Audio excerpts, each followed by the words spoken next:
So yun guys, isang mapagpalang araw sa ating lahat. At meron naman tayong lulutuin. Tingnan nyo ito guys. Ayan. Meron tayong sitaw saka hotdog. Ang gagawin natin dyan guys, igigisa natin sa kamatis.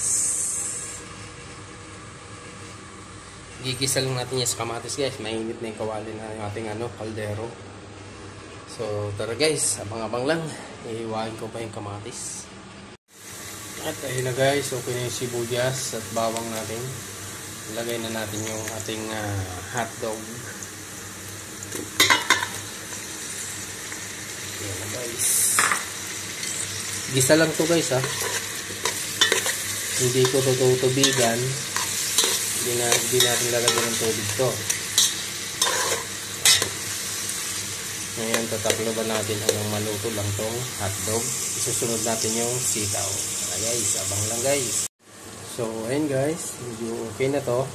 Hindi ko na pinakita yung paglagay ng sasabihin ko na lang guys, asin, bechin, paminta, saka oyster sauce. Yun lang guys.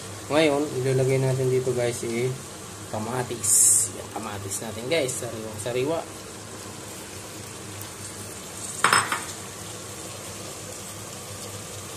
Haluin natin guys.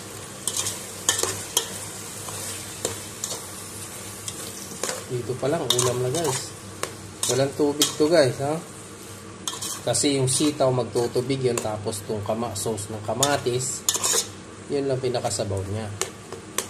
Ngayon tatakloban natin hanggang sa maluto yung kamatis. Pwede natin ilagay yung sitaw. So yun guys, abangan nyo lang. At ayun na nga guys, tingnan nyo, ulam agad. Natunaw na yung kamatis. Ngayon ilalagay na natin yung sitaw natin. Ayan guys, walang tubig yan guys. Tingnan nyo, tuyo. Ang sarap nito guys, subukan nyo. Ngayon guys, tatakpan natin para yung pinaka moist ng tapos alalay lang ang apoy, yun ang magluluto sa sitaw. So yun guys, abang-abang lang, taktakipan na natin. So ayun na guys, nailagay na natin sitaw.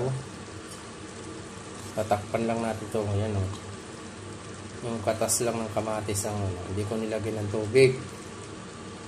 Takpan lang natin para maluto, pinaka moist ang magluluto sa kanya. Saka sa mahinang apoy lang guys.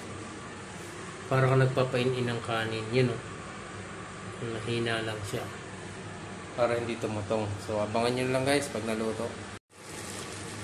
At ayan na guys, luto na nga ang ating ginisang sitaw with hotdog. Try nyo guys, napakasarap. Alam nyo guys, ang masarap dito, itong sitaw, okay na to. Tingnan natin kung malambot na. Okay na guys, sakto to, medyo malutong-lutong yung sitaw guys. Masarap to guys, ready to serve na. Tikman natin. Tingnan nyo guys, nagtubig siya, gawa ng gulay, sitaw.